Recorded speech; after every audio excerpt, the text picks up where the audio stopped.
So what's up mga idols? Ayan, for today's video ay magluluto nga pala ako ng adobong sitaw with atay ng manok. So ayan, dahil ito na po yung ating bawang sibuyas at ilalagay natin yung ating atay. Wow! Yummy yan mga idols. Adobong sitaw with atay ng manok.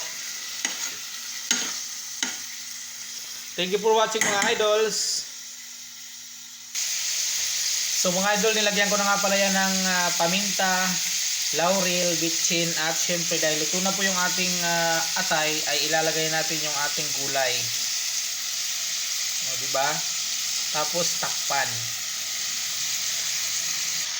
So ayan mga idol, nilagay ko na ang ating gulay at syempre tatakpan na natin.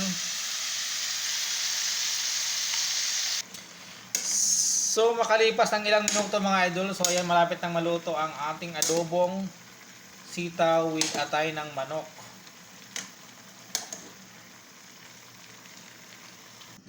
So ayan na mga idols, luto na po ang aking adobong sitaw with atay ng manok. Ayan, madilim oh.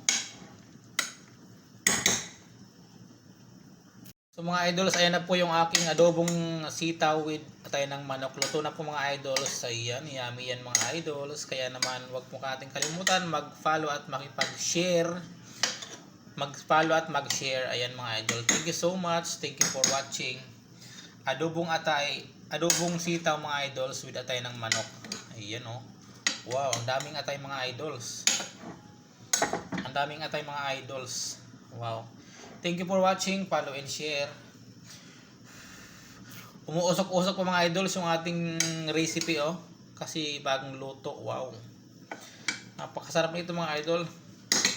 Adobong atay ng manok, adobong sitaw pala mga idols. Kaya naman wag po kalimutan mag-share at mag-follow kay Kuya John Vlogs. Thank you so much. Ayan, follow and share. Siyempre mag-iwan kayo dyan ng bakas sa ating comment section, mga idols, para mabalikan kayo at para masudan kayo ng ating mga kaibigan. Yun lang. Thank you so much.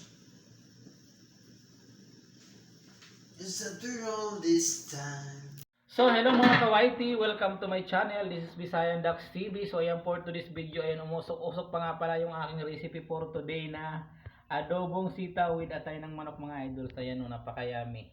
Wow. Ayan. Thank you for watching mga idols. Yummy yarn. Adobong sitaw mga idols.